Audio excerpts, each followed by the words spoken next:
사랑하는 손주의 면회를 갔던 할머니가 위병소에서 한 장교에게 무시를 당하게 되고 이후 그 사실을 알게 된 할머니의 아들인 사성장군 육군참 모총장이 부대로 찾아와 모든 걸 개박살내고 참교육하는 이야기입니다. 영상 시청 전에 구독과 좋아요 부탁드립니다.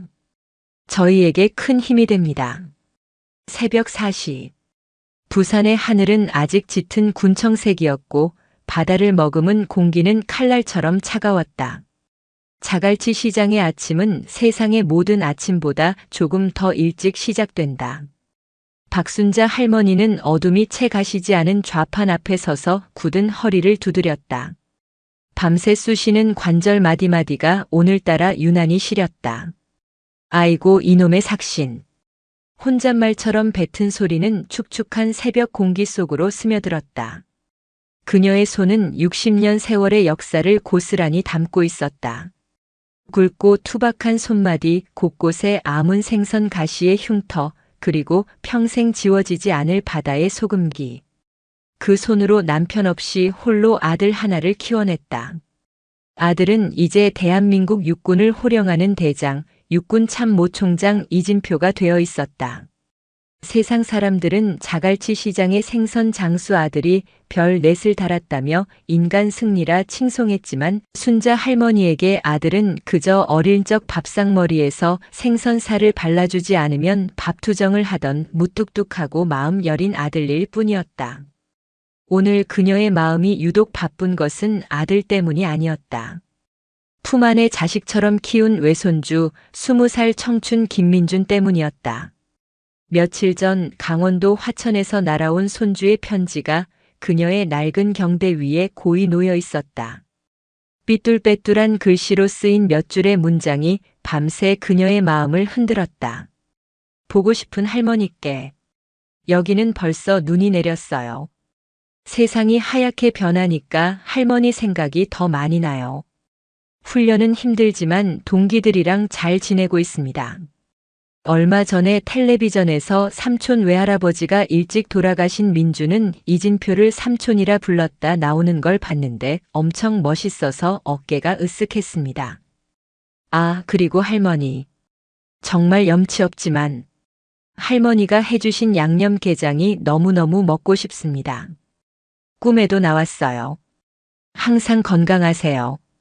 사랑합니다. 의손주 민준 올림음. 염치 없는 놈.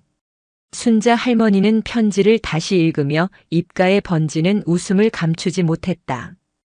꿈에까지 나왔다는 그 한마디에 그녀의 굳은 관절은 이미 통증을 잊은 듯했다.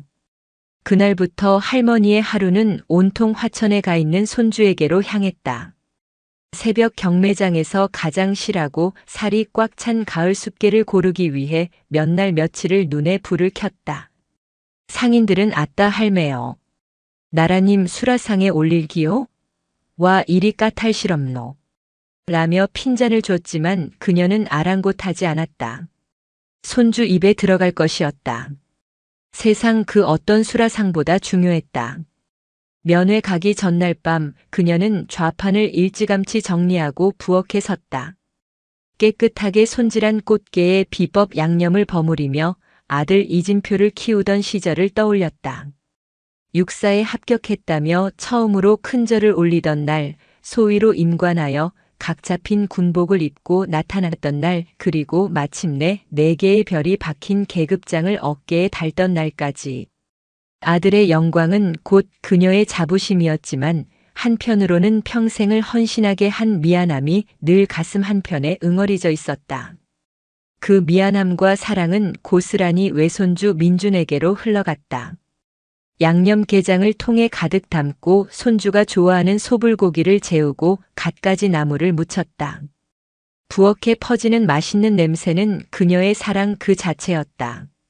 그때 요란하게 울리는 전화벨 소리에 깜짝 놀라 돌아봤다.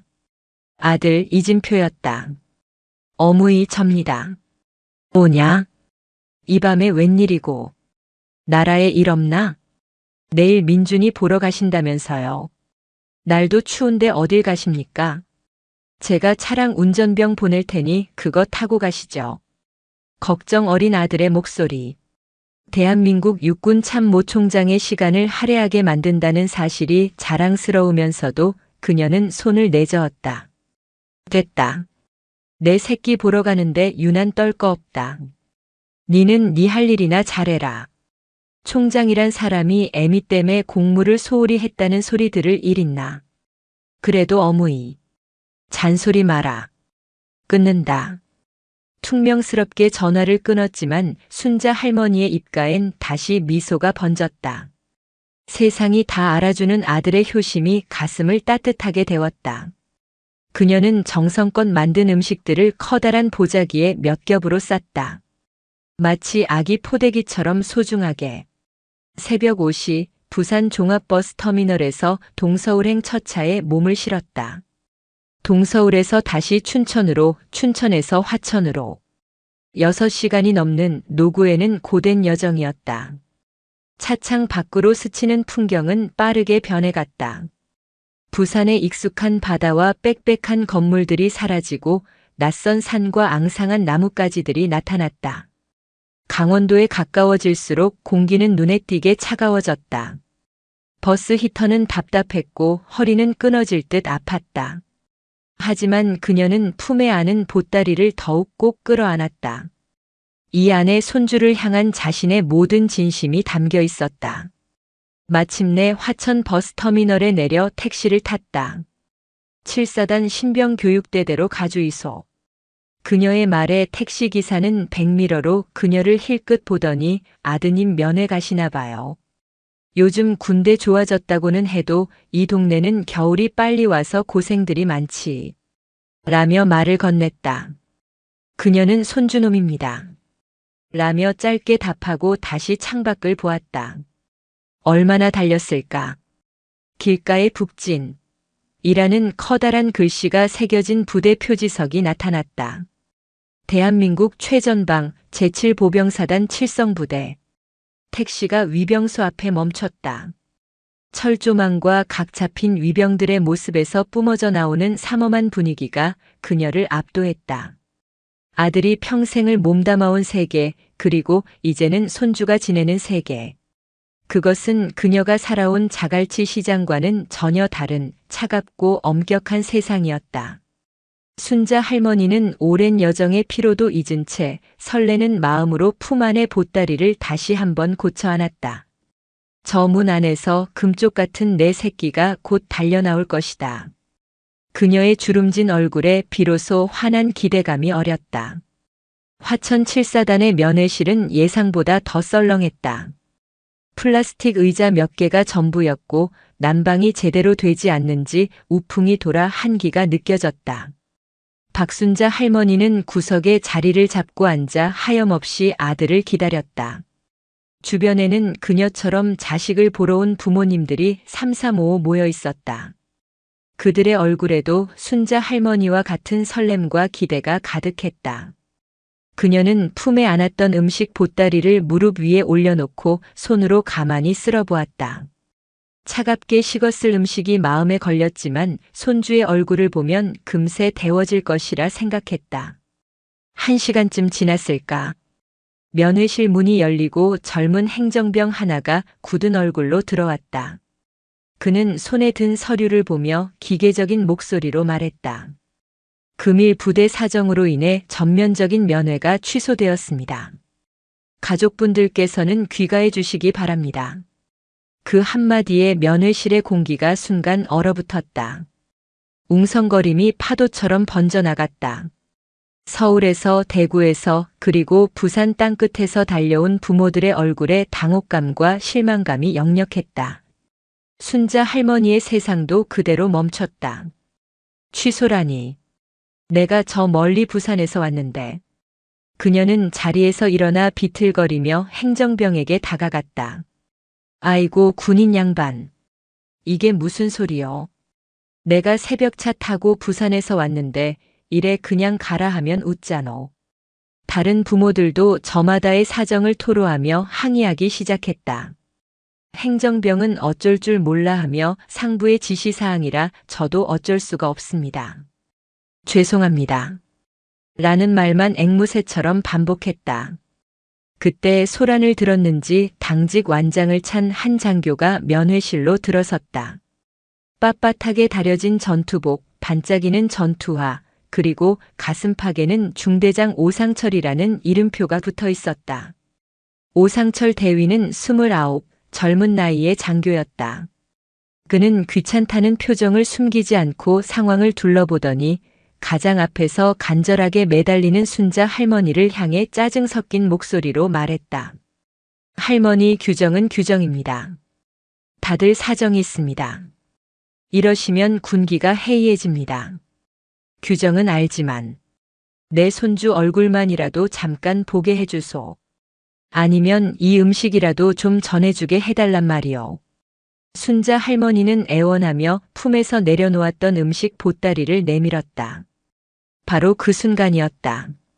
오상철 대위의 미간이 확 찌푸려졌다. 그는 할머니가 내민 보자기를 보고 코를 킁킁거리더니 경멸이 가득 담긴 눈으로 그녀를 위아래로 훑어보았다. 그리고 면회실의 모든 소음을 잠재우는 한마디를 내뱉었다. 어디서 비린내가 진동을 하네. 할머니, 이런 건 함부로 들고 오시면 안 됩니다. 비린내. 그 단어는 날카로운 파편이 되어 순자 할머니의 고막을 찢고 심장에 박혔다. 평생을 지탱해온 삶의 냄새. 억척같이 생선을 팔아 아들의 등록금을 대고 그 아들이 나라의 장군이 되게 했던 헌신의 냄새. 자신의 정체성이자 자부심이었던 그 냄새가 아들이 지키는 나라의 젊은 군인에게서 이토록 쉽게 악취로 규정되는 순간이었다. 충격과 모멸감에 머릿속이 하얗게 비었다. 손에서 힘이 빠져나갔다. 그녀가 평생의 진심을 담아 싸맸던 보따리가 쿵 하는 둔탁한 소리와 함께 바닥으로 떨어졌다. 쨍그랑. 유리로 된 반찬통이 깨지는 날카로운 소리가 면회실을 갈랐다. 붉은 양념에 버무려진 양념게장, 윤기 흐르던 불고기, 정갈하게 묻혀낸 나물들이 차가운 흙먼지 바닥 위로 처참하게 쏟아졌다. 순자 할머니가 꼬박 이틀 밤을 새워 만든 진심이었다. 주변은 순간 정적이 흘렀다. 수군거리던 부모들도 어쩔 줄 모르던 행정병도 모두 숨을 죽였다. 오상철 대위는 쏟아진 음식을 보며 질색하는 표정으로 한 걸음 물러섰다. 아, 지저분하게 진짜. 빨리 치우고 가세요. 그는 더 볼 것도 없다는 듯 몸을 돌려 나가버렸다. 순자 할머니는 멍하니 바닥에 흩어진 자신의 분신들을 내려다보았다. 눈물이 핑 돌았지만 흐르지는 않았다. 평생을 시장 바닥에서 구르며 단련된 그녀의 자존심이 눈물을 허락하지 않았다. 그녀는 삐걱거리는 무릎을 굽혀 바닥에 주저앉았다. 그리고 흙먼지와 뒤범벅이 된 음식들을 맨손으로 아무 말 없이 주워 담기 시작했다. 깨진 유리 조각에 손가락이 베어 피가 배어나왔지만 통증조차 느껴지지 않았다. 멀리서 그 모습을 지켜보던 한 어린 병사의 얼굴에 안타까움과 죄책감이 스쳐 지나갔다. 한참 만에 자리를 정리한 그녀는 쓰레기 봉투를 한 손에 들고 묵묵히 부대 밖으로 걸어 나왔다. 누구도 그녀에게 다가와 말을 걸지 않았다. 올 때와 같은 길이었지만 돌아가는 길은 천근만근 무거웠다. 품 안을 든든하게 채워주던 보따리는 이제 가볍고 허망한 쓰레기 봉투가 되어 손끝에서 달랑거렸다. 화천터미널, 춘천역, 동서울 터미널을 거쳐 다시 부산으로 향하는 버스에 올랐을 때 이미 세상은 캄캄한 어둠에 잠겨 있었다. 순자 할머니는 차창에 비친 자신의 굽은 등을 보았다. 한없이 작고 초라했다. 그녀는 아들에게 전화하지 않았다. 평생 아들의 앞길에 꽃길만 펼쳐주고 싶었던 어머니였다. 자신의 수모가 아들에게 짐이 될까 그것이 두려웠다. 그녀는 그저 깊고 깊은 침묵 속으로 가라앉을 뿐이었다. 충청남도 계룡시 대한민국 국군의 심장부인 계룡대. 그 중에서도 육군을 총괄하는 참모총장 집무실은 고요한 긴장감이 강물처럼 흐르는 곳이었다. 책상 위에는 복잡한 군사 지도와 위성 사진, 그리고 수십 건의 결제 서류가 산처럼 쌓여 있었다. 육군 대장 이진표. 자갈치 시장의 아들은 이제 팔도 전역에 포진한 50만 육군의 안위를 책임지는 자리에 앉아 있었다. 그는 막 합동참모본부와의 화상회의를 마친 참이었다. 북한의 신형 미사일 도발에 대한 군사 대비 태세를 점검하는 중요한 회의였다. 그의 판단 하나, 지시 하나에 국가의 운명이 좌우될 수도 있다는 무게감이 늘 그의 어깨를 짓눌렀다. 그는 회의에서 단 한치의 흐트러짐도 없는 강철의 총장이었다. 저녁이 되어 관사로 퇴근한 후에야 그는 비로소 한 명의 아들로 돌아왔다. 하루를 마무리하는 그의 가장 중요한 의식은 어머니에게 전화를 거는 것이었다. 오늘도 그는 소파에 잠시 몸을 기댄 채 익숙하게 번호를 눌렀다. 신호음이 몇 번 울리고 어머니의 목소리가 들려왔다. 어무이 접니다. 잘 지내시지요? 오냐? 니는? 저는 늙었습니다. 그보다 오늘 민준이는 잘 보고 오셨습니까? 수화기 너머에서 잠시 침묵이 흘렀다. 이진표의 예리한 감각이 그 짧은 순간을 놓치지 않았다. 곧이어 들려온 어머니의 목소리는 애써 밝음을 가장하고 있었다. 오냐 오냐? 잘 봤다. 우리 강아지 얼굴이 반쪽이 됐더라. 군 생활이 힘든갑다. 그래요? 음식은 맛있게 먹던가요? 그럼. 지 할미가 해준 건데. 뚝딱 다 비우더라. 거짓말이었다. 이진표는 즉시 알아차렸다. 수십 년간 들어온 어머니의 목소리였다. 평소라면 손주 자랑을 한참 늘어놓았을 텐데 오늘은 대답이 너무 짧았다. 목소리 끝에 미세한 떨림이 있었고 애써 감추려는 피로감이 묻어 있었다. 그는 더 묻지 않았다. 강직한 성품의 어머니가 무언가를 숨기려 할 때는 캐물을수록 더욱 깊이 걸어 잠근다는 것을 아들이었기에 잘 알고 있었다. 고생하셨습니다, 어무이. 푹 쉬이소. 니도 고마자라. 전화가 끊기고 이진표의 얼굴에서 피곤한 기색이 사라졌다. 대신 그 자리에는 차가운 불안감이 스며들었다. 그는 소파에서 일어나 집무실로 다시 향했다. 무언가 잘못되었다. 분명히. 정중히 안내를 받고 돌아온 어머니의 목소리가 왜 저토록 아프게 들리는 걸까? 다음 날 오전 그는 자신의 옛 부하이자 현재 7사단에서 인사참모로 근무하는 후배에게 개인적으로 전화를 걸었다. 안부를 묻는 척 자연스럽게 대화를 시작했다. 어제 우리 모친이 다녀가셨다는데 별일 없었지? 워낙 깐깐한 분이라 괜히 폐를 끼친 건 아닌가 싶어서. 수화기 너머의 후배는 잠시 머뭇거리더니 미리 준비라도 한 듯한 완벽한 답변을 내놓았다. 아닙니다, 총장님. 어머님께서 방문하셨으나 갑작스러운 전술 훈련 상황이 발생하여 사단장님 지시로 정중히 설명드리고 돌려보냈다고 들었습니다. 저희가 미처 사전에 연락드리지 못해 송구스럽습니다. 너무나도 정중하고 깔끔한 보고. 한치의 빈틈도 없는 교과서적인 답변이었다. 하지만 바로 그 완벽함이 이진표의 의심에 불을 지폈다. 군 조직의 생리를 뼈저리게 아는 그였다. 무언가를 감추려 할 때 보고는 이처럼 완벽해지는 법이다. 그는 전화를 끊고 자신의 곁을 30년 가까이 지켜온 비서실장 김원사를 집무실로 불렀다. 김원사는 그의 눈빛만 봐도 속내를 읽는 전우이자 가족 같은 존재였다. 김원사. 예, 총장님. 7사단 신병교육대대 방문자 센터. 어제 날짜 CCTV 영상 좀 조용히 확인해줘야겠네.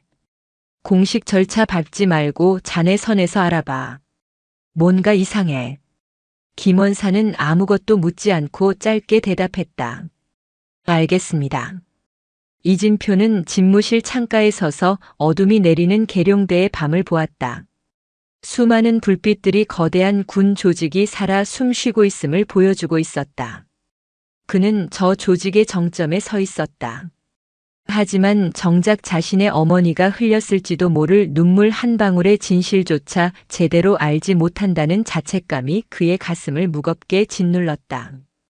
이것은 단순한 해프닝이 아니다. 그의 직감이 그렇게 말하고 있었다. 만약 자신의 어머니가 아니라 아무런 힘도 배경도 없는 다른 누군가의 어머니였다면 그분은 어떤 취급을 받았을까?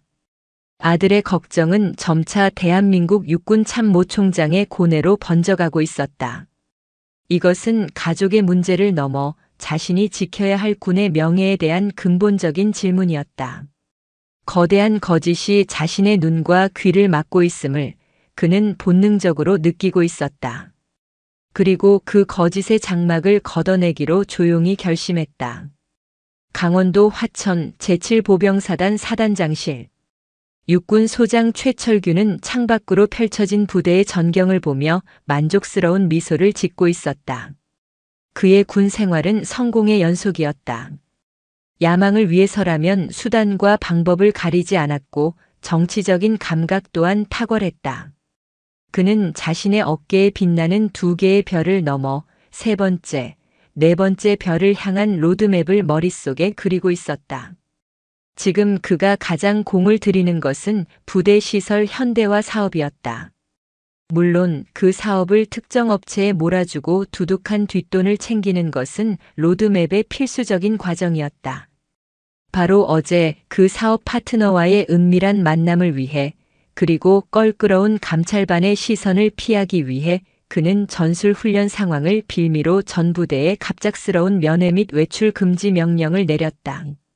모든 것이 완벽한 시나리오라고 생각했다.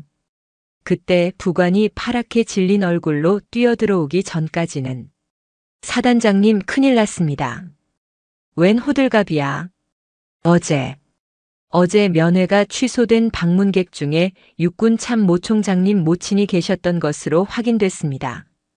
최철규의 손에 들려있던 만년필이 딱 소리를 내며 책상 위로 떨어졌다. 육군 참모총장 이진표.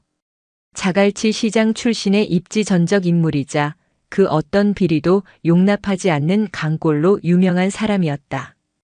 최철규는 등줄기에 식은땀이 흐르는 것을 느꼈다. 하필이면, 수많은 방문객 중 하필이면 왜 그의 어머니란 말인가.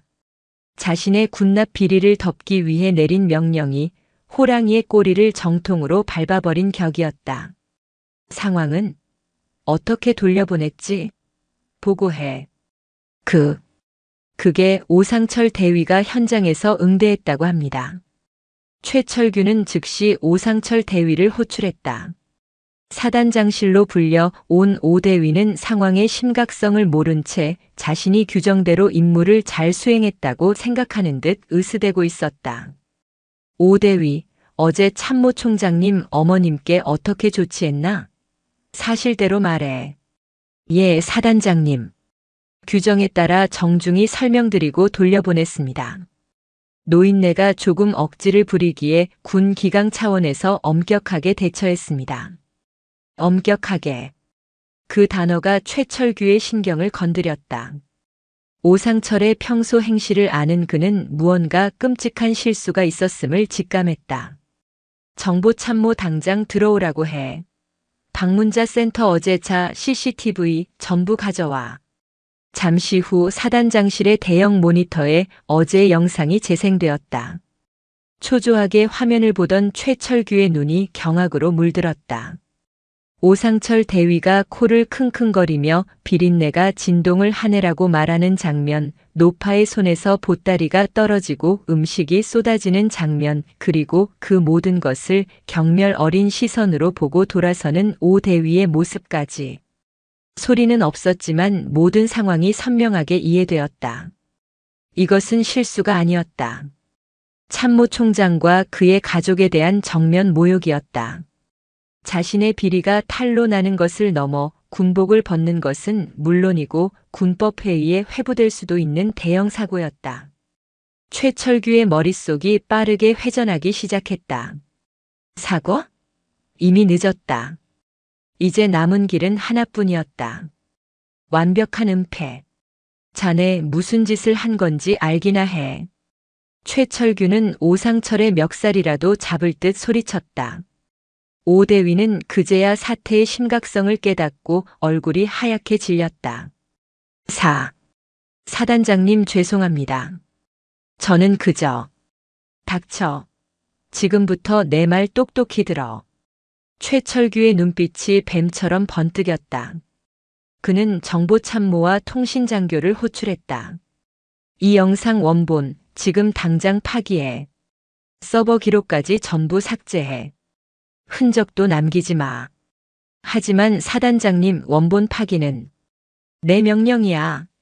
그리고 다른 각도 CCTV를 찾아. 이 노인이 위병소에서 정중하게 안내받고 돌아가는 것처럼 보이는 장면 어떻게든 만들어내. 방문자 기록, 당직 근무일지 전부 수정해. 갑작스러운 전술 상황 발생으로 참모총장 모친 방문 사단장 지시하에 정중히 설명 후 귀가 조치. 이것이 어제의 유일한 진실이야. 알겠나? 그는 겁에 질린 장교들을 향해 목소리를 낮췄다. 참모총장께서 직접 확인하실 수도 있다. 여기서 입 하나라도 잘못 놀리면 나뿐만 아니라 여기 있는 너희 모두 끝장이야. 우린 한 배를 탄 거다. 공포는 가장 강력한 접착제였다. 순식간에 사단장실 안에는 침묵의 카르텔이 형성되었다. 그들은 각자의 자리로 돌아가 일사불란하게 증거를 인멸하고 새로운 진실을 조립하기 시작했다. 그로부터 이틀 후 육군참모총장 비서실에 김원사로부터 비공식적인 CCTV 자료 요청이 들어왔다. 최철규는 자신이 직접 연출한 작품을 내보냈다. 영상에는 한 노인이 위병소 앞에서 장교와 몇 마디 대화를 나누더니 고개를 끄덕이고 순순히 돌아서는 모습이 담겨 있었다. 기록 서류 또한 완벽했다. 계룡대 이진표 총장의 집무실. 김원사는 고개를 갸웃하며 보고했다. 총장님, 보내온 영상과 서류를 확인했습니다만 보고서 내용과 일치합니다. 특별한 점은 발견하지 못했습니다. 너무 깔끔합니다. 이진표는 보고를 받으며 창밖을 보았다. 그의 얼굴은 감정을 읽을 수 없을 만큼 평온했다. 하지만 그의 눈빛은 더욱 깊고 차갑게 가라앉고 있었다. 너무 완벽한 거짓은 진실보다 더 많은 것을 말해주고 있었다.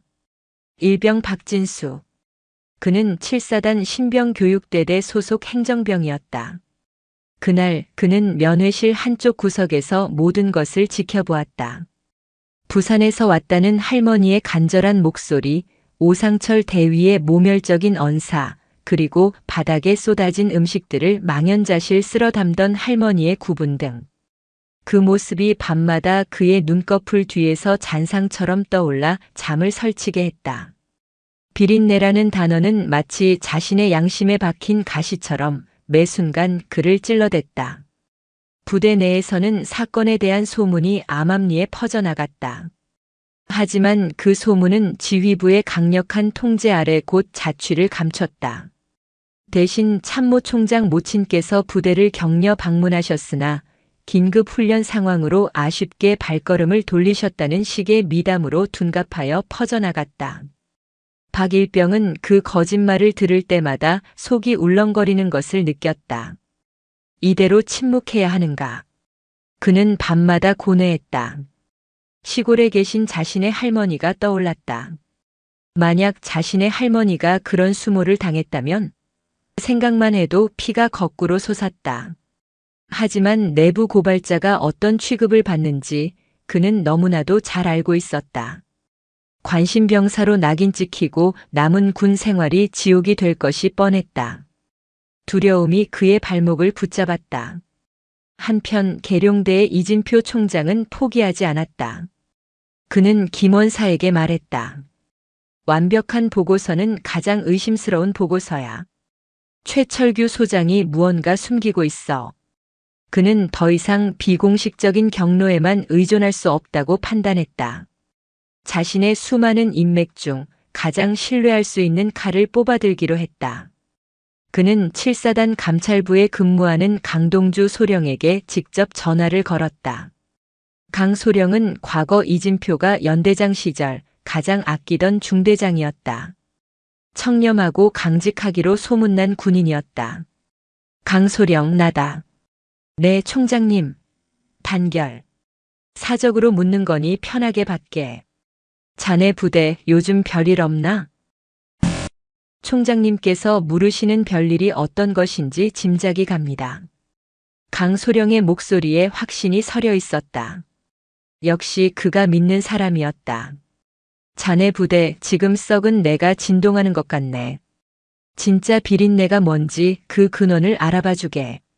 이건 내 개인적인 부탁이자 참모 총장의 명령이다. 자네의 안위는 내가 책임진다. 강력한 신뢰와 명령. 강소령은 즉시 비밀리에 조사에 착수했다. 그 무렵 박진수 일병은 결단의 기로에 서 있었다. 그의 고뇌에 종지부를 찍은 것은 또다시 오상철 대위였다. 오 대위는 사소한 실수를 트집 잡아 한 동기 병사를 인격적으로 모독하고 있었다.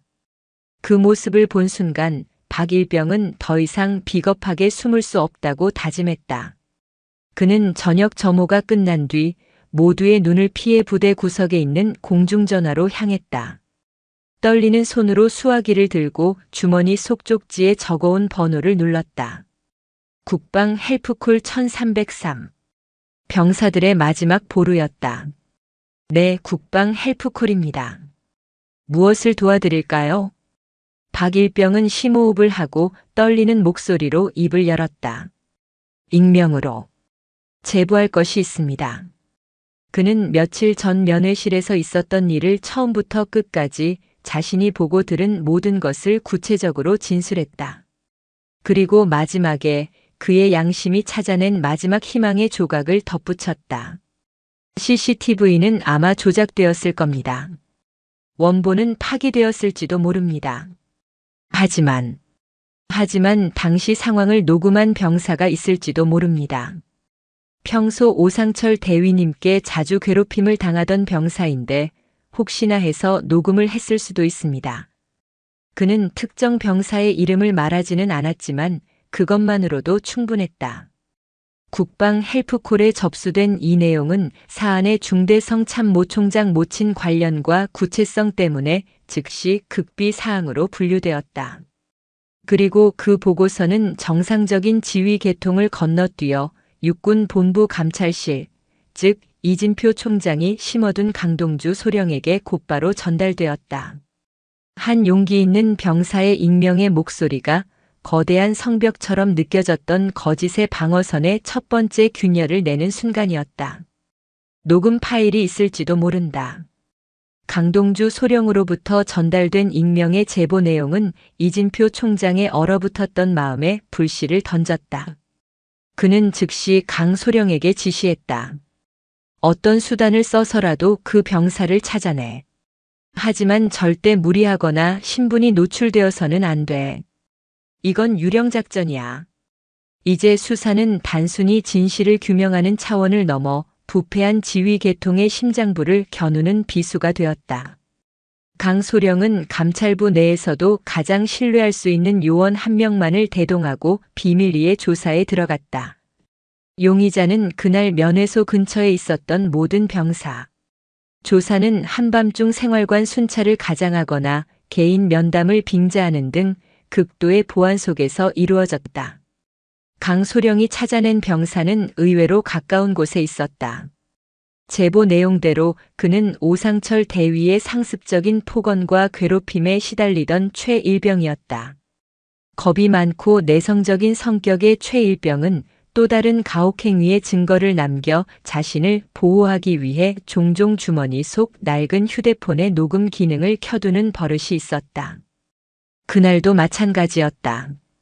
그는 자신이 거대한 폭탄을 들고 있다는 사실에 매일 밤 공포에 떨며 잠을 이루지 못하고 있었다.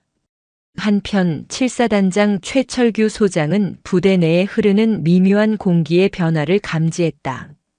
육군 본부에서 내려온 감찰관들이 비공식적으로 움직인다는 소문이 그의 귀에도 들어왔다.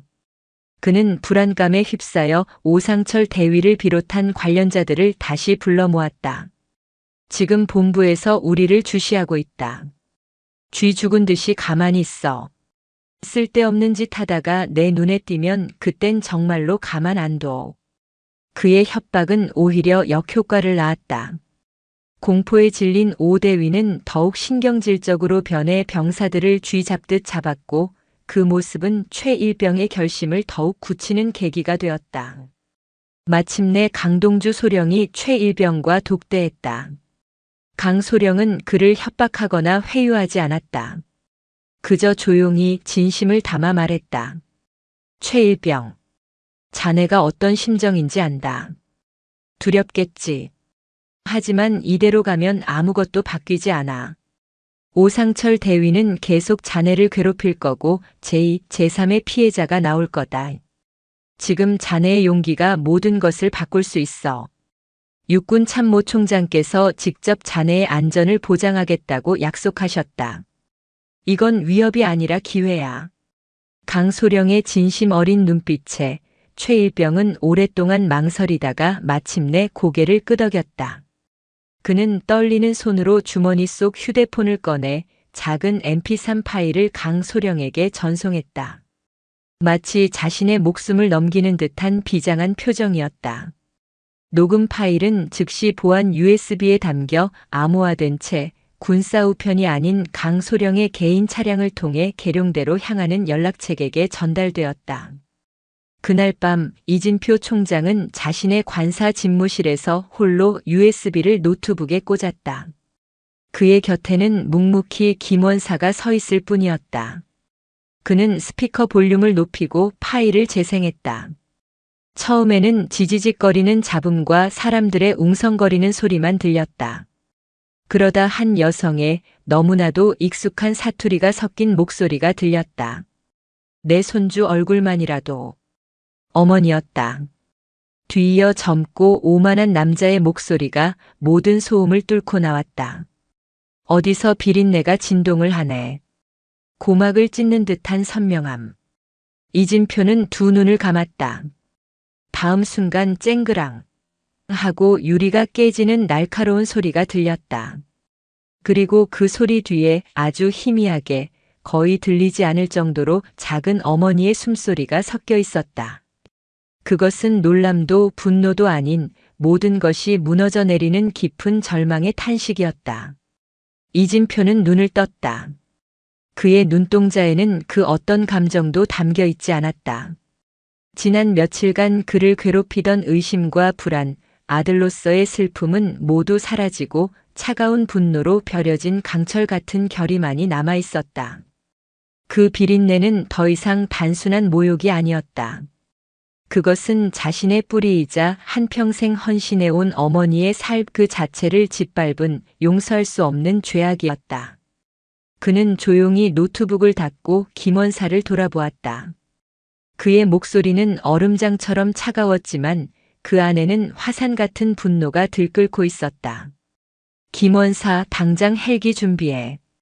김원사가 무언가 말하려는 듯 입을 열었다. 총장님, 사단장에게 사전 통고를. 이진표는 그의 말을 잘랐다.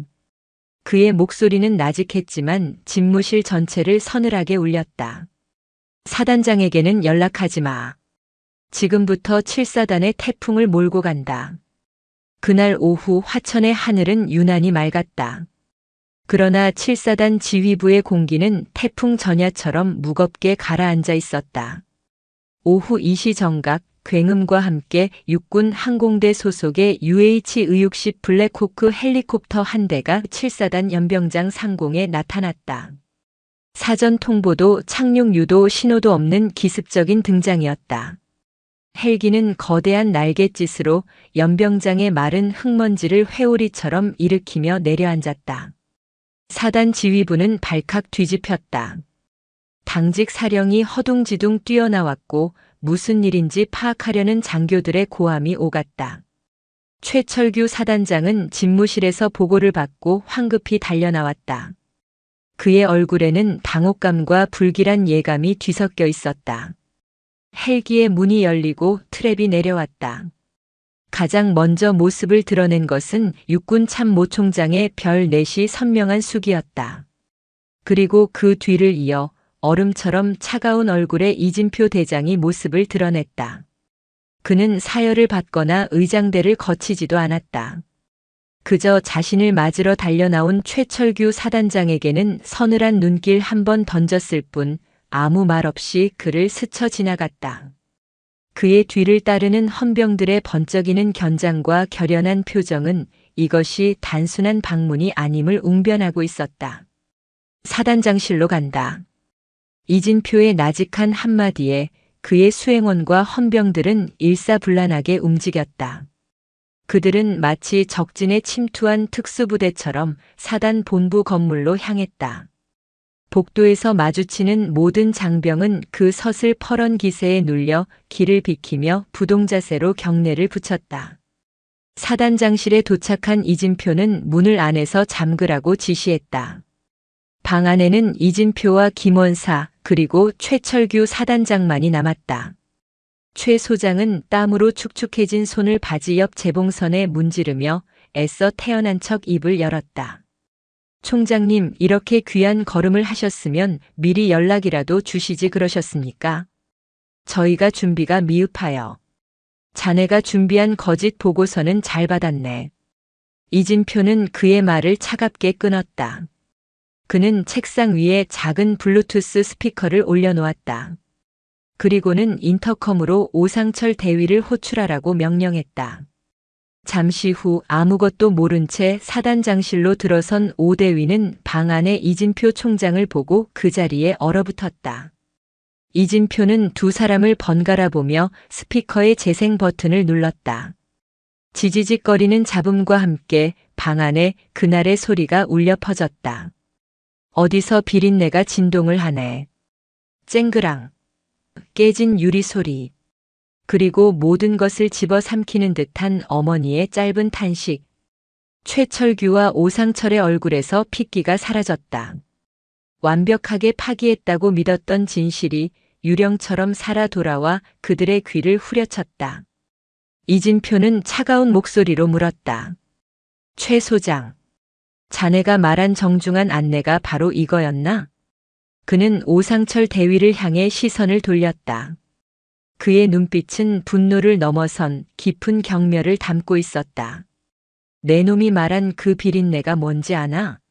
그 냄새는 내 놈이 입고 있는 이 군복을 만들고 내 놈에게 꼬박꼬박 월급을 주는 국민들의 세금 냄새다. 그리고 그 냄새는 바로 내 어머니의 삶의 냄새다. 그의 분노는 폭발적이지 않았다. 오히려 얼음장처럼 차갑고 서늘해서 상대의 뼛속까지 파고드는 듯한 공포를 자아냈다. 그는 조작된 CCTV와 원본 파기 시도 그리고 그 모든 것을 덮기 위해 군납 비리를 묵인하고 심지어 동조했던 정황까지 모두 알고 있음을 밝혔다. 강동주 소령이 비밀리에 수집한 증거들이 그의 손안에 있었다. 자네들은 내 어머니 한 사람을 모욕한 것이 아니야. 군을 믿고 자식을 보낸 모든 부모의 가슴에 대못을 박고 군복의 명예를 땅바닥에 내팽개친 거다. 모든 것이 끝났다. 최철규 사단장은 무너져 내리듯 의자에 주저앉았다. 오상철 대위는 그 자리에서 사시나무 떨듯 떨며 용서를 빌었지만 이진표의 눈에는 자비란 없었다. 그는 문 밖에 헌병대장을 호출했다. 육군 참모총장의 이름으로 명한다. 그의 목소리는 사단장실을 넘어 복도까지 울려 퍼졌다. 군의 명예를 더럽히고 국민의 신뢰를 배신한 저 두 사람을 현 시간부로 직위 해제하고 정식 수사 절차에 따라 구속 수감하라. 사단 지휘부의 모든 장병이 보는 앞에서 어깨에 별이 빛나던 사단장과 기세등등하던 중대장이 헌병들의 손에 이끌려 무력하게 끌려나갔다. 그것은 한 개인에 대한 처벌을 넘어 군 전체의 녹슨 부분에 칼을 대겠다는 서늘한 선전포고였다. 화천에 몰아친 태풍은 이제 막 시작되고 있었다. 이진표 총장이 몰고 온 태풍은 칠사단을 송두리째 흔들었다. 다음 날 새벽 육군 본부 감찰실과 법무실에서 파견된 30여 명 규모의 특별 합동수사단이 7사단에 급파되었다. 수사는 최철규, 오상철 개인의 비리를 넘어 사단 전체의 구조적인 문제로 일파만파 확대되었다. 수사 과정에서 최철규 소장이 연루된 비리의 실체는 상상을 초월했다. 특정 업체에 부대 시설 공사를 몰아주고 리베이트를 받은 군납 비리는 빙산의 일각이었다. 인사청탁을 받고 부적격한 장교를 주요 보직에 앉히거나 훈련 예산을 빼돌려 개인적으로 유용한 혐의까지 고구마 줄기처럼 딸려 나왔다. 오상철 대위 역시 상습적인 병사 폭언과 가혹 행위들이 속속 드러났다.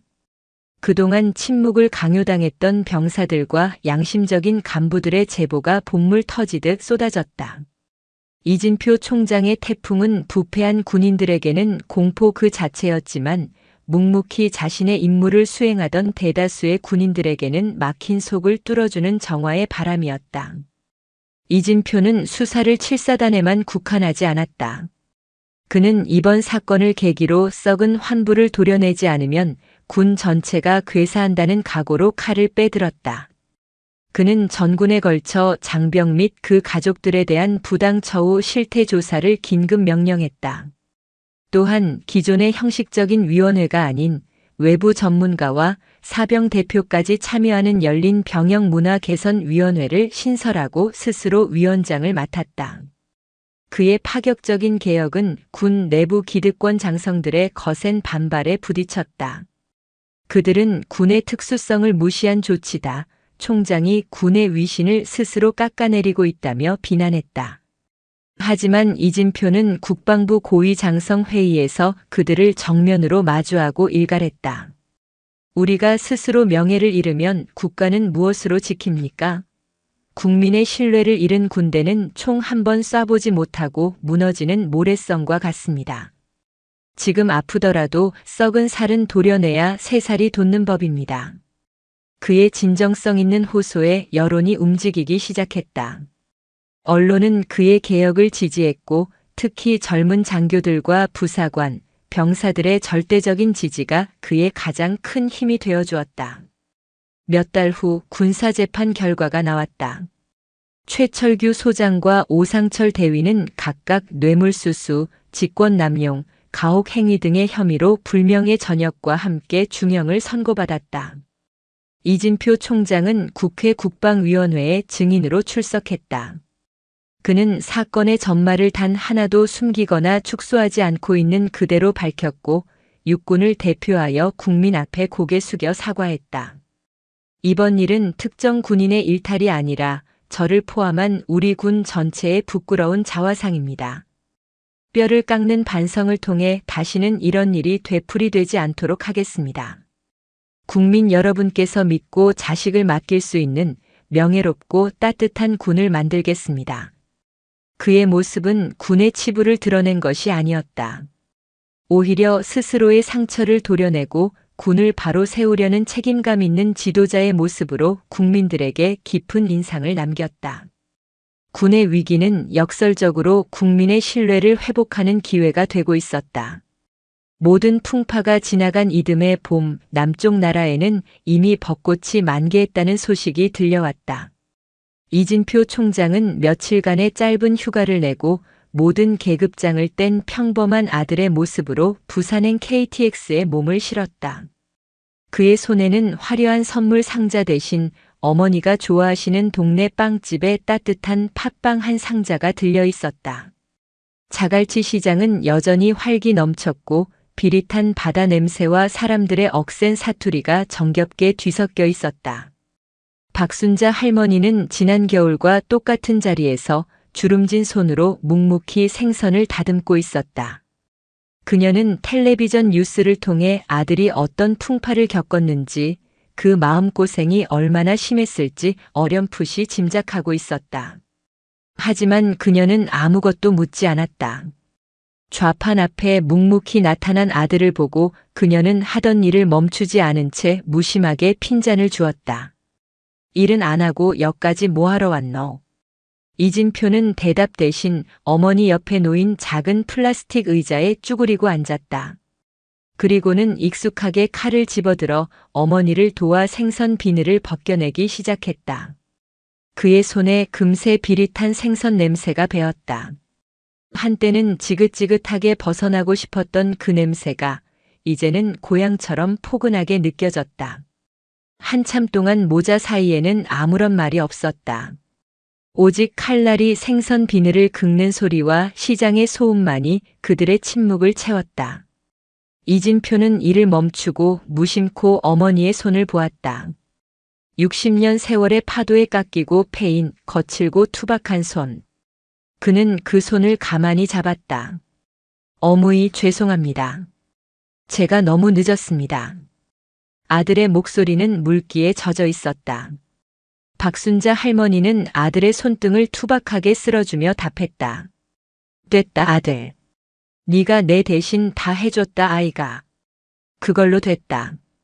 그 한마디에 아들의 가슴에 맺혀있던 모든 미안함과 회한이 눈 녹듯 녹아내렸다. 더 이상의 말은 필요 없었다. 평생의 서름과 아들의 미안함, 그리고 서로를 향한 깊고 깊은 사랑이 비린내라는 공기 속에서 조용히 오고 갔다. 이진표는 비로소 깨달았다. 자신이 평생을 바쳐 지키고자 했던 군인의 명예라는 것의 근원이 바로 어머니의 이 냄새나는 손에 있었다는 것을. 그날 저녁 이진표는 어머니가 차려준 따뜻한 저녁상 앞에 앉았다. 된장찌개와 갓 구운 생선, 그리고 아들이 사온 팥빵까지 오른 소박하지만 완벽한 식사였다. 식사 도중 그의 휴대폰이 울렸다. 외손주 민준의 영상 통화였다. 화면 속 민준은 이제 이등병의 어리숙함을 벗고 제법 늠름한 상병이 되어 있었다. 할머니, 삼촌, 충성.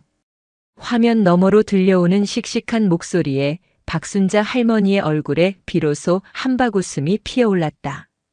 이진표 역시 따뜻한 미소로 조카의 인사를 받았다. 화면 속 세 사람의 얼굴 위로 지난 겨울의 상처는 아물고 가족의 사랑은 더욱 단단해졌음을 보여주는 따뜻한 웃음꽃이 피어났다.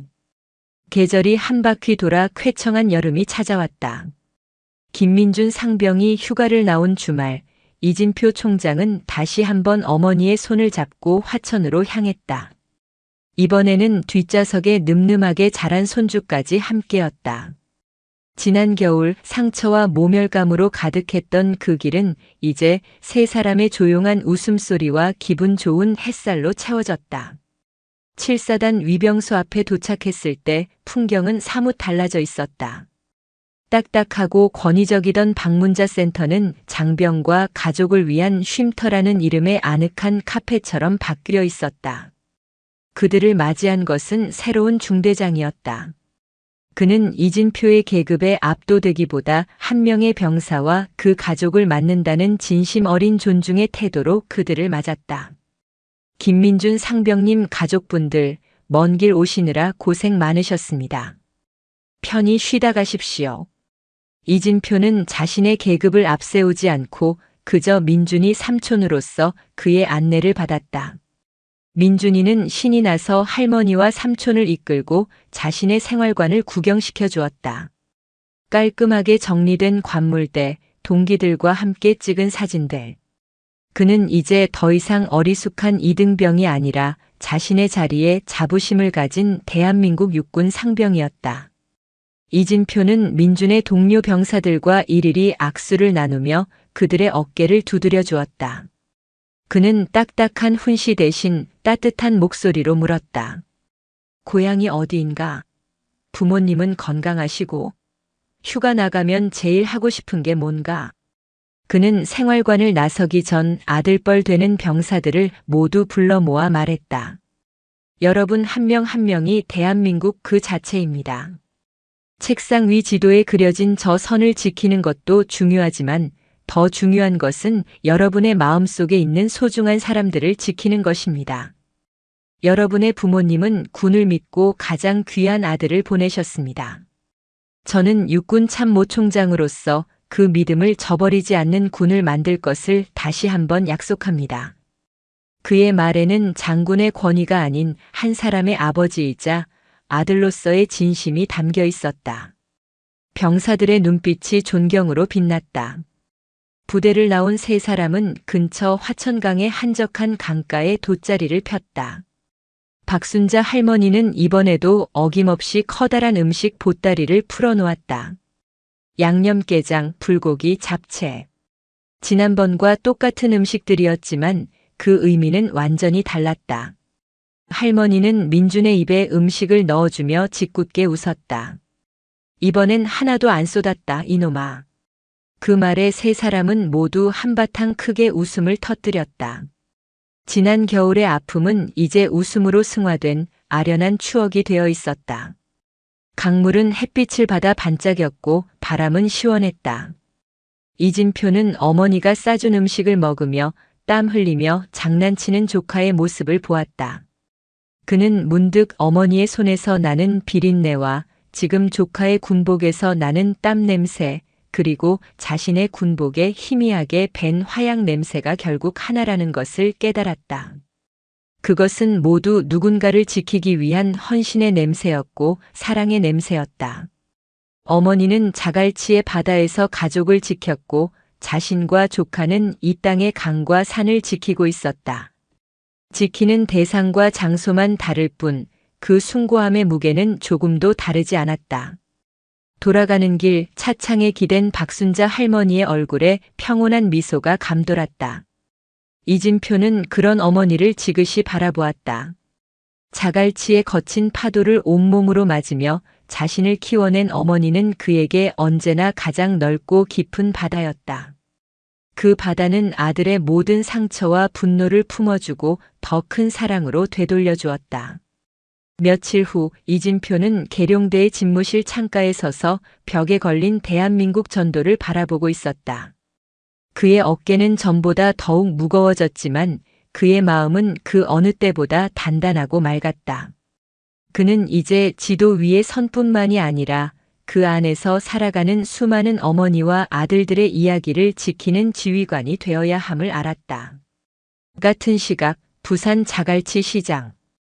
박순자 할머니는 여전히 자신의 좌판을 지키고 있었다. 그녀의 등은 여전히 굽어 있었지만 그 모습은 결코 초라하지 않았다. 망망대해를 바라보는 그녀의 눈빛은 모든 것을 이겨낸 자의 평온함으로 가득했다. 숭고한 헌신은 결코 배신하지 않는다. 그것은 때로 모욕당하고 짓밟힐지라도 결국에는 가장 강한 힘이 되어 세상을 바로잡고 사람을 구원한다. 자갈치의 어머니가 아들에게 가르쳐준 진실은 이제 아들의 가슴 속에서 대한민국을 지키는 가장 뜨거운 별이 되어 빛나고 있었다. 영상이 유익하셨다면 구독과 좋아요, 댓글까지 부탁드리겠습니다.